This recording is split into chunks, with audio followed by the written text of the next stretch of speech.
cosa es una cosa y otra muy diferente es ser abusivo e injusto. La frase apareció en la pantalla del celular como un grito silenciado. Era 7 de abril, casi un mes después del asesinato de Gail Castro. Marquitos Toys, ausente desde el tiroteo en el Sausal, rompía el silencio. La imagen lo mostraba con gafas oscuras y una camisa verde a cuadros, firme, y al fondo el retrato de su hermano. Durante semanas, nadie supo nada. Ni una historia, ni una publicación, ni una señal de vida. Solo rumores de que se había ido del país, que lo habían amenazado, que estaba negociando su seguridad con alguien muy influyente. Pero cuando regresó, lo hizo con escoltas, no de seguridad privada ni de un político cualquiera, sino con un dispositivo que parecía sacado de un operativo de la Marina, altamente armado y simbólico, como si no volviera para protegerse, sino para demostrar que no tenía miedo. Antes de seguir con este apasionante video, no olvides suscribirte a nuestro canal si no quieres perderte ninguna novedad sobre el mundo del crimen. Continuamos. Lo que parecía una simple publicación de duelo, en realidad era una declaración de guerra, porque detrás del asesinato de Gail no había un simple asalto ni una disputa personal. Había algo más, algo que nadie quiso contar en su momento. Lo que ocurrió afuera del restaurante Villa Marina en Ensenada no fue una coincidencia. Fue una ejecución precisa y pública, un mensaje claro. Gail recibió al menos 15 disparos a plena luz del día, frente a su esposa y frente a las cámaras. Nadie fue detenido en el momento. Nadie preguntó en serio. Y luego, el silencio. La policía dijo que investigaba, pero pasaron días sin avances hasta que alguien cometió un error. Una grabación filtrada, un número mal cubierto en una orden de aprehensión, una conexión con un cártel que pocos se atreven a nombrar en voz alta, el cártel Ruelas Torres, viejos fantasmas con nuevas alianzas. La pregunta ya no era quién mató a Gal, sino por qué lo mataron, qué sabía, qué escuchó, a quién estorbaba. Y más importante aún, ¿por qué Marquitos volvió? ¿Por qué ahora? ¿Por qué con escoltas? ¿A quién le está hablando realmente cuando dice bola de abusones? Las respuestas están en documentos filtrados, en llamadas interceptadas, en órdenes de captura que se ocultaron durante meses, en vínculos entre youtubers, narcos, políticos y agencias internacionales, en nombres que figuran en listas negras del Tesoro de Estados Unidos, en expedientes del FBI que mencionan a México como zona gris. Esta no es una historia de redes sociales, es una historia de crimen organizado, de estructuras que cruzan fronteras y gobiernos, de cómo la fama puede convertirse en amenaza y de cómo un hermano decidió ya no callar, porque lo que vas a escuchar nunca fue contado. El 28 de marzo de 2025, a las 18:30, Gale Castro Cárdenas salió del restaurante Villa Marina, ubicado en el Sausal, Ensenada. Lo acompañaba su esposa. Era un viaje corto, un descanso, una comida tranquila junto al mar. Lo último que imaginó fue que lo estaban esperando. Una motocicleta se acercó lentamente. El conductor llevaba casco. Nadie le prestó atención. A menos de 5 metros de distancia, sacó un arma automática. No hubo advertencias, solo una ráfaga de balas. 15 disparos en el pecho, en el cuello, en el rostro, con precisión quirúrgica. No le dieron oportunidad. Gail cayó de inmediato. Su esposa gritó, paralizada. Nadie reaccionó. Los disparos duraron menos de 10 segundos. Luego el silencio. El tipo de silencio que solo deja la muerte. Los sicarios huyeron. Nadie los siguió. Nadie los detuvo. La policía llegó 12 minutos después, demasiado tarde para todo. Y como si no bastara, actuaron como si no hubiera pasado nada extraordinario. En los informes iniciales, la Secretaría de Seguridad Pública de Ensenada lo registró como homicidio con arma de fuego, sin agresión colateral, ni una palabra sobre ejecución, ni una hipótesis clara, solo una línea escueta en un archivo policial que parecía diseñado para ser olvidado. Pero los ojos ya estaban puestos en el caso. Marquitos no lo supo al instante. Estaba fuera del país desde diciembre, resguardado en un lugar desconocido. Había amenazas, algunas reales, otras no verificadas, pero algo sabía. Algo olía a peligro desde mucho antes. Cuando le informaron, Marquitos se enmudeció, canceló todo, se encerró, no respondió llamadas, no publicó nada. El que solía estar presente todos los días ante sus más de 5 millones de seguidores desapareció y con su silencio comenzaron las preguntas. ¿Por qué matar a un joven influencer que apenas subía videos? ¿Qué sentido tenía silenciar a alguien que no tenía enemigos públicos? ¿O sí los tenía? ¿Sabía algo? ¿Escuchó algo que no debía? ¿O fue solo una advertencia para su hermano? La versión oficial fue débil desde el inicio. El fiscal regional dijo que se trataba de un crimen en investigación. Ni una cámara pública fue analizada en los primeros 5 días. El expediente, según filtraciones posteriores, fue bloqueado a nivel estatal. Nadie hablaba, nadie quería tocar ese archivo. Entonces apareció el primer detenido, Pavel Herbey N., un hombre vinculado al cártel Ruelas Torres, con antecedentes por tráfico de heroína. Tenía órdenes de aprehensión activas y una conexión directa con el trasiego de droga hacia Colorado, Estados Unidos. ¿Qué hacía ese hombre en un crimen supuestamente local? La teoría del ajuste de cuentas se desplomó, y con ella la idea de que esto era un caso más. No lo era, no podía serlo. Fue ahí donde comenzó el verdadero operativo, no por parte del Estado, sino por parte de quienes ya no confiaban en él. Gente cercana a Marquitos, colaboradores, aliados silenciosos, exmilitares, contactos en medios, una red informal que comenzó a recolectar lo que las autoridades se negaban a investigar. El operativo no tenía nombre, pero tenía un objetivo: descubrir por qué mataron a Gail y quién dio la orden. Si te está gustando el video, haz clic en suscribirse, que es gratis y no tienes excusa. El expediente de Gail Castro, clasificado bajo el número 1521-2025, fue archivado en el Ministerio Público de Ensenada como un caso sin líneas claras de investigación. Sin embargo, para un pequeño grupo de personas cercanas a Marquitos, esa inacción fue la señal definitiva. No podían esperar, tenían que actuar. La primera llamada fue a Carlos H., un exanalista de inteligencia militar, retirado tras un escándalo de filtraciones en 2021. Nadie sabía que seguía activo, ni que mantenía contacto con figuras de alto nivel en el CNI, la DEA, y hasta con agentes consultores de Homeland Security. Carlos no preguntó mucho, solo pidió tiempo, datos y silencio absoluto. En paralelo, se contactó a una periodista, Andrea Velasco, reportera de investigación experta en crimen organizado. Había trabajado con Luis Chaparro y Penilei Ramírez.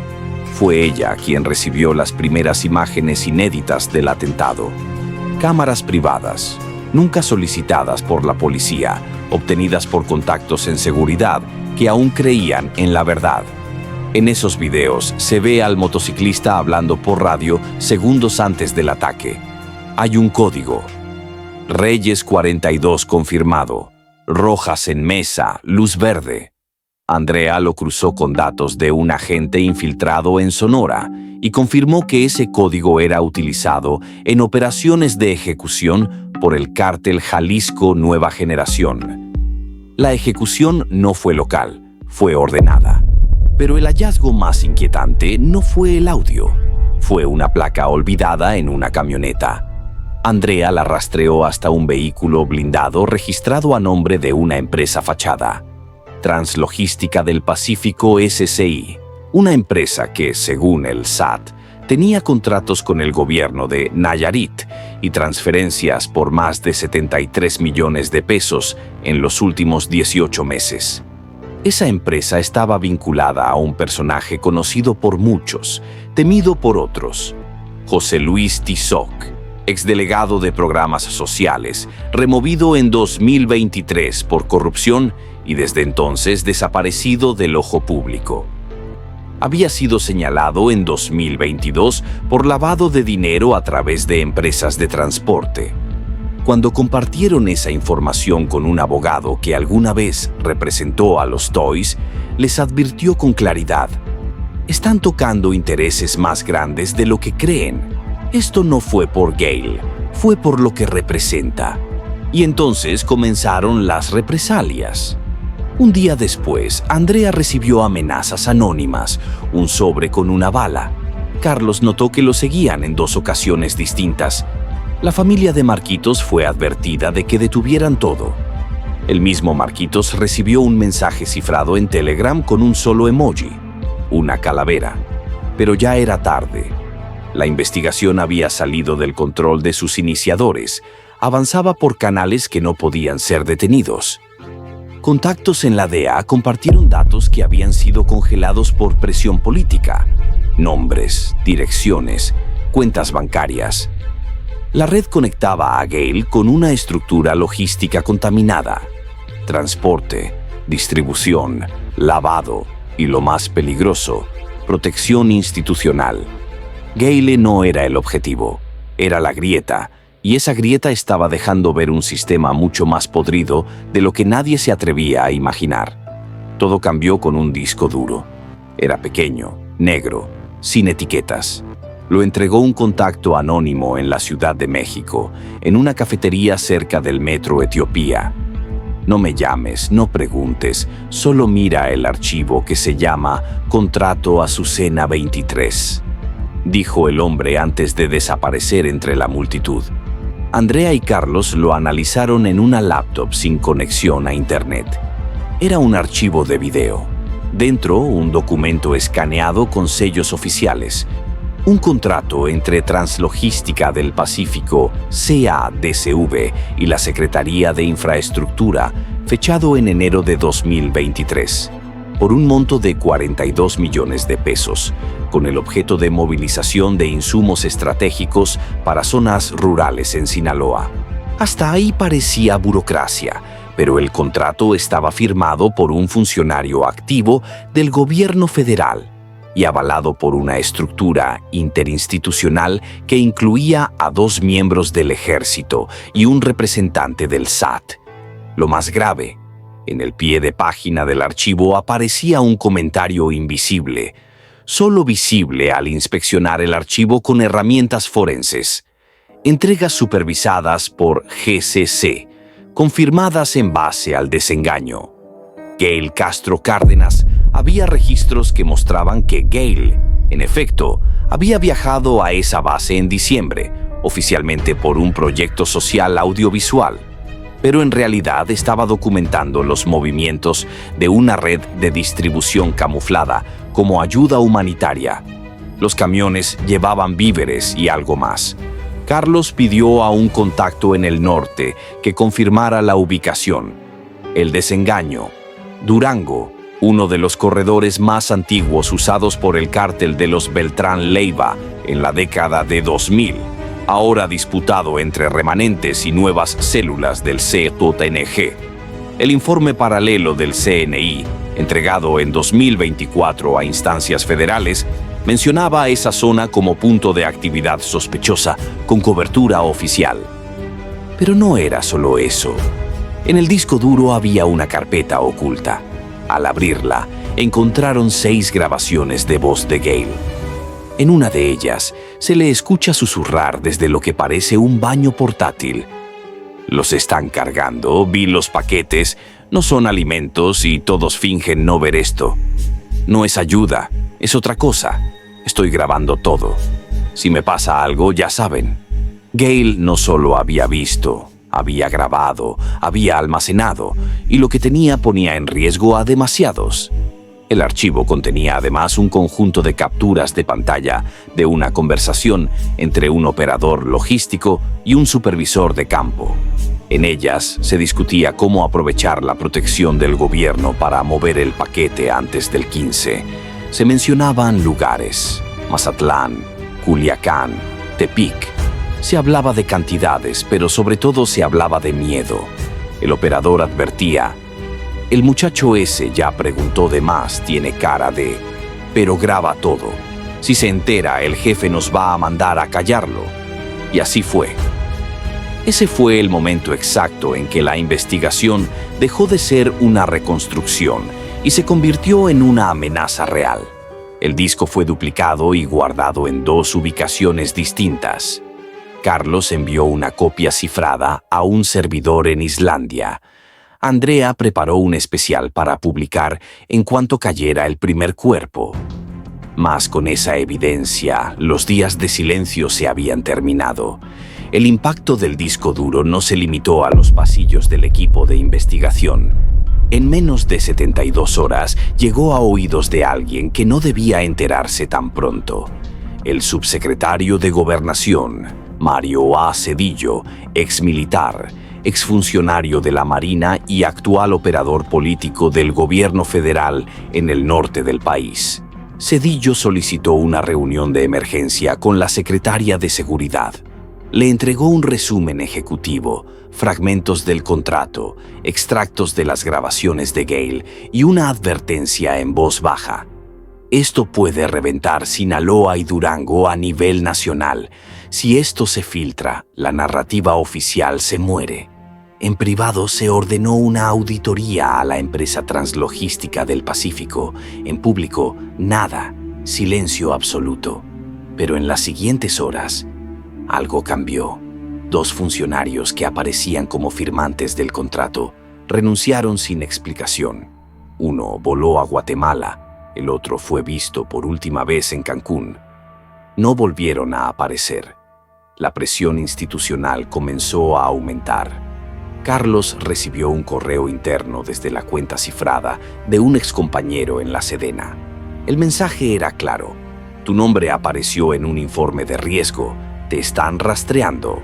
Andrea fue llamada a declarar en una fiscalía federal, no como periodista, sino como ciudadana que podría estar en posesión de material confidencial vinculado a seguridad nacional. Era una amenaza velada, una advertencia directa.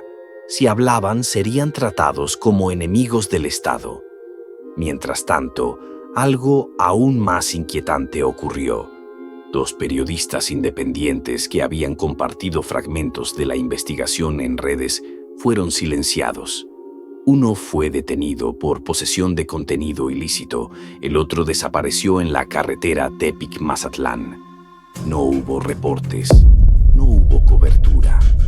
Marquitos, por su parte, se encontraba refugiado en un complejo privado en Jalisco, con seguridad pagada por sus propios medios.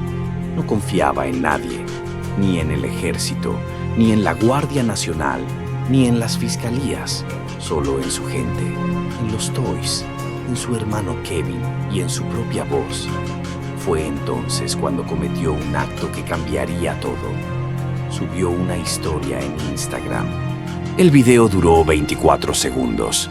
Fondo oscuro, voz directa. No tenía efectos, solo verdad cruda. Una cosa es hacer contenido, otra es ver cómo se muere tu familia por decir la verdad. ¿Ustedes creen que esto fue por likes? Fue por lo que vio mi carnal. Yo ya no tengo miedo. Si me van a tumbar, que me tumben de frente. Millones lo vieron en menos de una hora. La historia fue replicada en TikTok, en Facebook, en X. Medios internacionales lo retomaron. BBC, El País. La historia ya no era solo un caso mexicano, era una bomba informativa. Y entonces alguien reventó. El senador Jaime Yunes, cercano al partido en el poder, fue interceptado en un audio filtrado por Anonymous México, donde decía: si ese pato influencer suelta los videos, no solo caen narcos, caemos todos. La palabra todos encendió alarmas.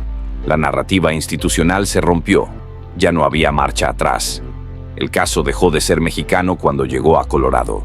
El FBI llevaba años investigando una red de tráfico de heroína vinculada al cártel Ruelas Torres. Documentos del Departamento de Justicia revelaban una acusación sellada desde 2023, donde figuraban 17 nombres, entre ellos Pavel Hervey N., el primer detenido por el asesinato de Gale, y Bernal López, un operador clave señalado como contacto directo entre productores en México y distribuidores en Denver, Aurora y Boulder. Lo que nadie esperaba era que el nombre de Gale apareciera en una anotación marginal de una declaración jurada. Según el agente especial Gregory Tompkins, un civil mexicano vinculado a contenido audiovisual habría documentado entregas sospechosas en la zona de El Desengaño, Durango, durante diciembre de 2024. Ese civil era Gale. El caso cruzó el océano diplomático. En México, la Secretaría de Relaciones Exteriores fue notificada por canales confidenciales. Washington quería explicaciones. ¿Por qué uno de sus objetivos apareció muerto días después de ser identificado en una investigación conjunta? La Embajada de Estados Unidos pidió una reunión con la Fiscalía General de la República y exigió acceso al expediente completo del caso Gale Castro. La respuesta fue evasiva. Lo clasificaron como asunto en curso. Pero los norteamericanos ya sabían más de lo que admitían. Habían accedido al contenido del disco duro gracias a una copia enviada encriptada por un periodista en Europa a través de Wikileaks. El 17 de abril, el Departamento del Tesoro incluyó a Translogística del Pacífico en su lista OFAC, congelando todas sus cuentas en Estados Unidos y bloqueando transacciones internacionales. Fue un golpe económico brutal. Los socios comerciales de la empresa desaparecieron, las oficinas cerraron, 3 directivos huyeron del país.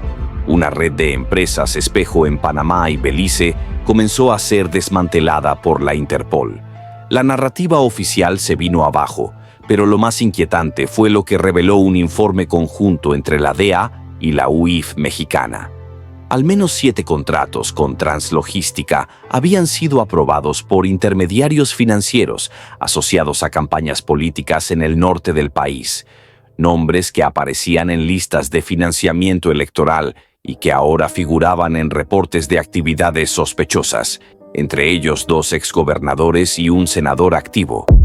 Andrea recibió una llamada desde Bruselas. Era un corresponsal de la BBC que quería corroborar la historia. Esto no es solo un caso de narcotráfico, es una muestra perfecta de cómo las instituciones pueden ser capturadas por el crimen organizado sin que nadie lo note, hasta que alguien como Gale prende la cámara. Carlos, por su parte, fue contactado por la Oficina de Derechos Humanos de la ONU. Querían abrir un expediente por ejecución extrajudicial vinculada a corrupción transnacional. El caso se discutió en una sesión confidencial del Consejo de Derechos Humanos. Y mientras tanto, en las redes, el nombre de Gale comenzaba a circular como símbolo de resistencia. En ese momento, el caso dejó de ser una tragedia personal y se transformó en una grieta en el sistema global de poder, porque no solo se trataba de justicia para Gale, se trataba de evidenciar cómo opera un modelo de impunidad compartida entre gobiernos, empresas y mafias con corbata. Cuando el poder se siente acorralado, reacciona con brutalidad. La mañana del 20 de abril, 2 cuerpos fueron hallados colgados de un puente en Culiacán. Uno de ellos tenía una cartulina que decía: "Así terminan los que se pasan de listos. No somos contenido, somos estructura". La policía municipal no hizo comentarios, tampoco la fiscalía, pero los investigadores independientes sabían lo que significaba. Mensaje directo, imposible de ignorar. Esa misma tarde, un portal anónimo filtró un nuevo documento. una lista de pagos a funcionarios de alto nivel por parte de la red vinculada a Translogística. En ella aparecían depósitos a cuentas en Miami, Madrid y Ciudad de Panamá. Algunos estaban a nombre de prestanombres, otros, sorprendentemente, llevaban nombres reales: un exsecretario de Seguridad Pública, un magistrado federal y un comandante de zona en activo. La respuesta fue inmediata. Andrea Velasco fue víctima de un intento de secuestro en Guadalajara. Hombres armados intentaron interceptarla cuando salía de una entrevista. Se salvó gracias a su conductor, un ex policía que reaccionó con precisión y sangre fría. Carlos H., desde su ubicación remota, reportó un intento de intrusión en su sistema. Alguien intentó hackear su red cifrada. No era un intento amateur. Usaron software militar de origen israelí. El canal de Marquitos en YouTube fue desmonetizado sin previo aviso. En TikTok, sus videos empezaron a ser marcados como contenido sensible. Algunas cuentas falsas comenzaron a circular rumores de que él mismo había estado involucrado en lavado de dinero. Era una campaña orquestada: difamación digital, guerra psicológica, hostigamiento 2.0. Pero lo más brutal fue lo que ocurrió con su primo, Jesús Eduardo, quien solía acompañar a Gayle en los viajes de grabación. Fue encontrado sin vida en un motel en Los Mochis. La versión oficial hablaba de sobredosis, pero el forense local fue claro con la familia. Tenía marcas de tortura, cortes en los brazos, hematomas en el rostro, señales de asfixia mecánica. No era una advertencia, era una purga. Los grupos de poder comenzaron a silenciar testigos. 3 ex empleados de Translogística fueron reportados como desaparecidos. Uno de ellos, un chofer que aparecía en un video entregando víveres en Durango, dejó una nota a su esposa antes de huir. Me dijeron que si hablo, me hacen pedazos. No soy valiente como ese muchacho. El crimen organizado ya no se escondía en redes sociales. Cuentas vinculadas a facciones de los Chapitos y al CJ comenzaron a publicar mensajes ambiguos. Ustedes creen que tienen información, nosotros controlamos lo que ustedes llaman verdad. Era una declaración de guerra, narrativa simbólica y territorial. Marquitos sabía que estaban cada vez más cerca. Cambió de ubicación 3 veces en una semana. No dormía, no comía, pero no retrocedía. Dijo en un audio filtrado a sus cercanos: no me importa si me matan, pero que se sepa quiénes son, que se sepa cómo operan, que se sepa que ya no les tenemos miedo. Porque el crimen organizado no solo mata con balas, mata con miedo, con silencio, con burocracia podrida, con jueces comprados y periodistas desaparecidos. Y por primera vez en mucho tiempo, alguien les estaba contestando de frente. El miedo ya no servía. El enemigo estaba desenmascarado. Y por primera vez, Marquitos no reaccionó con silencio, lo hizo con estrategia. El 23 de abril publicó una historia distinta. No era un video llorando. Era un clip de 10 segundos, una mesa de madera, un disco duro negro encima y una voz. Si me pasa algo, esto se publica en 24 horas. No dijo más, no mencionó nombres, pero no hizo falta. 500,000 de personas compartieron el video en menos de un día. Justicia para Gayle volvió a ser tendencia en todo México y parte de Latinoamérica. El mensaje llegó a quien debía llegar, pero también a quienes no esperaban. Una guerra digital. Carlos y Andrea organizaron una conferencia secreta con representantes de medios internacionales: BBC, The Guardian, El País, Le Monde. En una sala cerrada en Bogotá, compartieron parte de los documentos que aún no habían salido. Videos inéditos, contratos firmados, grabaciones que no dejaban lugar a dudas. Uno de esos periodistas, una veterana de investigación de Al Jazeera, dijo una frase que marcaría la pauta. Esto no es una historia de narcos, es una historia sobre cómo un país puede ser secuestrado por su propia estructura de poder. Mientras tanto, algo insólito ocurría en México. Un fiscal federal, de los pocos que no estaban manchados por la red de corrupción, solicitó formalmente la apertura de una carpeta por encubrimiento institucional. Fue bloqueado a las 48 horas, pero su acción abrió grietas. Otros 5 funcionarios se le unieron. Uno renunció en público, otro filtró archivos internos y por primera vez una fracción del Estado comenzó a romper el pacto de silencio. Una senadora independiente incluso solicitó protección para los denunciantes. Marquitos no se quedó ahí. A través de sus plataformas publicó una serie de videos donde explicaba cada parte de la red. Usó animaciones, gráficos, mapas. Había aprendido del mundo que lo hizo famoso, el algoritmo. Cada publicación tenía un impacto calculado. Su mensaje era claro. Si el sistema no habla, hablamos nosotros. Si los medios callan, los teléfonos gritan. Y la gente respondió. Multitudes se reunieron en plazas públicas con carteles que decían: "No somos fans, somos testigos". Influencers, músicos, tiktokers y periodistas jóvenes se sumaron. Lo que había comenzado como una tragedia personal se transformó en un movimiento colectivo con eco global. La presión era insostenible. La Secretaría de Gobernación emitió un comunicado urgente. Se crearía una comisión especial para revisar el caso Gale Castro. Pero nadie confió. La familia dijo que no participaría. La sociedad civil pidió observadores internacionales. El nombre Translogística del Pacífico se convirtió en sinónimo de podredumbre estructural, un símbolo nacional de lo que estaba podrido y ya no podía ocultarse más. Mientras eso ocurría, Marquitos recibió un sobre en su casa en Jalisco. Dentro, solo una hoja.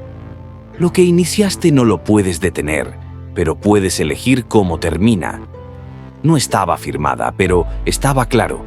La batalla no había acabado. Lo que sí había cambiado era el tablero. Por primera vez, el poder no tenía el monopolio de la narrativa, y esa era su peor derrota. Era 26 de abril, día nublado. Ciudad de México amaneció con 36 pancartas colgadas en puentes vehiculares, todas con el mismo mensaje. Si callan a uno, respondemos 1000. Justicia para Gale. No había firmas, no había colores políticos, solo una frase que perforaba el concreto de la impunidad. Horas después estalló todo. A las 11:42 de la mañana, la FGR anunció una operación conjunta con la DEA. En simultáneo se realizaron 22 cateos en Sinaloa, Durango, CDMX y Nayarit. El objetivo, capturar a 3 altos mandos de la red financiera de Translogística. Uno fue detenido en un gimnasio de lujo en Mazatlán, otro en un hospital privado donde fingía una cirugía estética. El tercero se suicidó antes de ser arrestado. Se disparó en la cabeza al ver las sirenas a lo lejos. Las imágenes circularon como pólvora. Era el golpe más fuerte que se había dado a una red narcoaliada en más de una década, y fue el inicio de algo más grande. A las 5:30 de la tarde, Marquitos publicó un video. Esta vez, de frente, sin lentes, sin edición. Su voz temblaba, pero no por miedo, sino por lo inevitable. Hoy cayeron 3, pero esto no se trata de contar cabezas. Se trata de que nunca más tengamos que enterrar a un hermano sin saber por qué. A Gale lo mataron por ser valiente, pero también por estar solo. Y yo no pienso dejar sola a su memoria. El video superó los 10 millones de vistas en menos de 5 horas. Fue traducido a inglés, francés y portugués. Hasta el New York Times lo replicó como el testimonio de un México que no se calla. Pero el golpe más simbólico vino de otro lugar. La Suprema Corte, en una votación cerrada de 6-5, admitió la revisión del caso por presunto encubrimiento de autoridades federales. Un acto sin precedentes, un mensaje institucional de que, por primera vez, estaban dispuestos a mirar hacia adentro. Se convocó a una audiencia pública televisada. Las redes estallaron. En las calles miles de personas marcharon con velas, no por venganza, sino por verdad. En Ensenada un mural apareció frente al restaurante Villa Marina. La cara de Gale en blanco y negro con una sola palabra: inocente. En Guadalajara, jóvenes pintaron murales en escuelas públicas con la frase «Ser valiente ya no será delito». La historia había llegado a su punto más alto. Ya no era un caso, era un símbolo, una advertencia para los de arriba y un grito de los de abajo, una declaración de principios colectiva. Carlos escribió en su diario: «Nunca pensé ver a este país reaccionar, pero aquí estamos, ya no por justicia perfecta, solo por dignidad». Andrea transmitió en vivo desde una plaza en Guadalajara. La gente aplaudía, lloraba, gritaba, y al fondo, una pantalla gigante repetía las palabras de Marquitos: «Nunca más solos». Ese fue el clímax donde la justicia dejó de ser. A una semana del operativo, el país ya no era el mismo. No por las detenciones, no por los titulares, sino porque algo profundo había cambiado. Las personas hablaban del caso de Gale como se habla de los mártires, no por santidad, sino por sacrificio, por haber sido testigo de lo prohibido y aún así grabar. En el panteón de Ensenada, frente a la tumba de su hermano, Marquitos se sentó en silencio. No había cámaras, no había fans, solo él, una flor blanca y un cuaderno.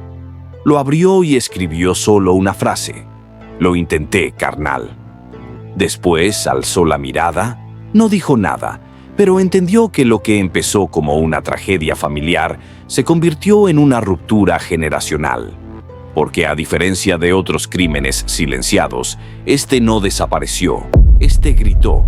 Andrea escribió la historia completa. El libro se llamó El Archivo de los Valientes. Fue traducido a 5 idiomas. En la introducción puso una frase que quedó grabada en millones en México: «La verdad no te salva, pero a veces te hace eterno». Carlos se retiró. Se mudó a un país donde nadie lo conociera, pero cada mes, sin falta, enviaba una carta anónima con datos nuevos, como si supiera que la batalla no terminó, solo cambió de forma. La Suprema Corte creó un observatorio independiente para casos de corrupción institucional. No resolvió todo, pero abrió un espacio donde antes solo había silencio. Se presentaron 6 nuevos casos en su primer mes. 3 involucraban a figuras que aparecieron en el caso Gale. En TikTok, jóvenes que nunca habían visto un noticiero empezaron a compartir clips de Gale. Su risa, sus paisajes, su forma de mirar, y algo se sembró. Un nuevo lenguaje, una nueva forma de decir: «Esto no puede seguir igual». La figura de Gale se volvió ícono, no por fama, sino por el eco de su verdad. Marquitos dejó de publicar por un tiempo, volvió al anonimato parcial. Pero cuando reapareció, no fue con lujo ni con bromas, fue con una frase: «Yo solo quería entretener. Ellos me obligaron a recordarles que existimos». Luego subió una imagen de su hermano sonriendo en una excursión vieja y escribió al final: «Todo lo que queríamos era vivir tranquilos». El caso Gale no cerró todos los caminos, pero abrió uno, el de no callarse. Y ese camino, aunque peligroso, ya no está vacío. Hoy, cada vez que alguien pregunta quién fue Gale Castro, alguien responde: «El que se atrevió a mirar y no bajó la cámara». Y esa respuesta por sí sola ya es una forma de victoria. Porque al final, los poderosos no le temen a la justicia, le temen a la verdad que no pueden borrar. Y esa verdad sigue viva. Si te gustó este video, no olvides suscribirte al canal y darle like para apoyar nuestro contenido. Activa la campanita para que no te pierdas ninguno de nuestros próximos videos. Gracias por estar aquí y ser parte de esta comunidad. Nos vemos en el próximo video.